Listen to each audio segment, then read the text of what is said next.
Well, I work here. This is my workplace. I'm a teacher here at Wilson's Hospital School. I'm a teacher of German and history. I'm on the payroll. And this is where I should be today. This is my workplace. We're back to school since Thursday. First years on Thursday and Friday. I was there in the corridor with them. This is where I have a right to work. I'm on the payroll. I'm a teacher of German history. You know what this is about. Yeah. It goes back to 2022, where I was instructed by Principal Eve Exchange to use the they pronoun for a young boy. I don't agree with that. It's not the ethos of this school. This is a Church of Ireland school. The mission statement is commits the school to distinctive Christian practice and teaching, and that's what I was employed under. And it's not my belief to call a young boy they. I find that unreasonable. It's not my belief. And I not only find it unreasonable, I find it immoral and wrong and harmful to a young boy to call him that. And this isn't just about me. This is happening all throughout the country, in schools all around this country. Students, teachers are being instructed to teach this and to tell children something that they believe is wrong and that they know is wrong. This isn't just about me, it's happening all around the country, and it's wrong. And it's my responsibility to do what's right, and it always will be. It always will be my responsibility. And people are being forced around the country, teachers are being forced to teach something that they believe is wrong. And people are being made to feel they don't have a choice. But you always have a choice to do what's right. But are you not afraid of going back to prison, Enoch? No, you have a responsibility to do what's right. Everybody has a responsibility, and nobody can take that away from you. The responsibility to do what's right, especially as a teacher, you always have the responsibility. But are you not worried about going back to prison?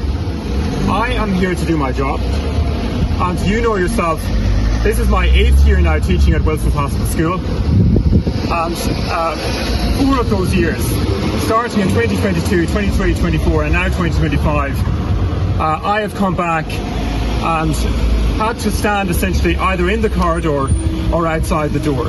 And that's very wrong. And it's a disgrace that could happen in a country where you're guaranteed freedom of religion and freedom of conscience.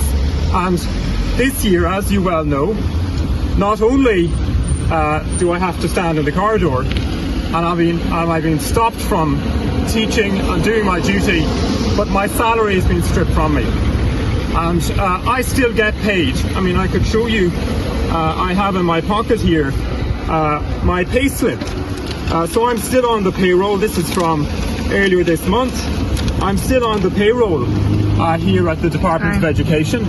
But now they're taking the money out of your bank account. Yes, I'm still on the payroll. This is my salary. This is what I'm entitled to, as is every teacher in this country. When you come, you put your diesel in your car, you do the day's work. But every penny of this is being diverted from my account because of the Attorney General, Rossa Fanning, of this government. He was a promoter of LGBT. He's a millionaire. That's his ideology. That's his priority as the legal advisor to this government, as the Attorney General of this government. His priority is to divert every single penny of my salary from my bank account. That's and how are you surviving it? He would leave me without any clothes on my back or shoes on my feet. I have a family. I'm grateful for the support of my family, from those who know me, who know I'm a person of integrity and a person of morals. But I would just say, to strip somebody, you know, the government has a lot of money and it's involved in a lot of different causes, gives money to lots of different causes.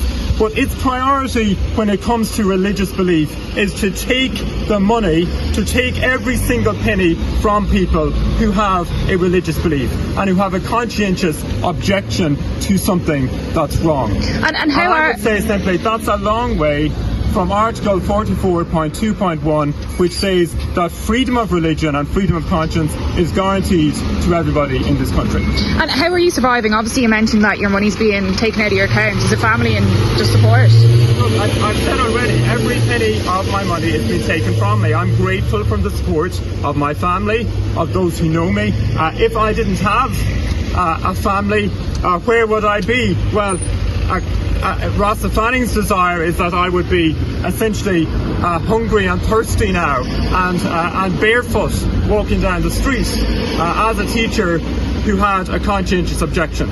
And how long will you keep doing this for? But as I said, this is my workplace. This is where I come to teach. I have a job here. I work here. But do you ever see yourself giving up? No, let's be fair now. We've had a judgment from the Court of Appeal this summer. You know what that judgment said. It said that the legitimacy of the principal's demand should have been looked at. That's what it said. That's a shocking announcement, isn't it, by the Court of Appeal? We're now, you're talking there about how long this has lasted. I agree with you. It's gone on for 3 years. It's gone on for a very long time. Now in the summer of 2025, 3 years after this started, the Court of Appeal comes out, and for the first time, there's a tiny acknowledgement that something wrong happened here. That the principal's demand to use the they pronoun was not the law of the land. It was radical. It was about children. It was to use the they pronoun. There was an element of compulsion to it, and that the legitimacy of that needs to be looked at. If you read the judgment, the Court of Appeal has ruled and said that it was my objection to the principal's demand was particularly the reason why this whole thing happened, and that the legitimacy of that demand needs to be looked at. Judges were lying. They were saying, as you well know, it wasn't about transgenderism. They were saying, as you just said there, that it was about something else. But the court has said now, it has made this declaration, I suppose, this finding, that it was about transgenderism, and that it was because I objected to the principal's instruction that all of this happened. And that's very serious, and that has very serious ramifications for those judges who heard this matter. I didn't bring this matter to court. The board did.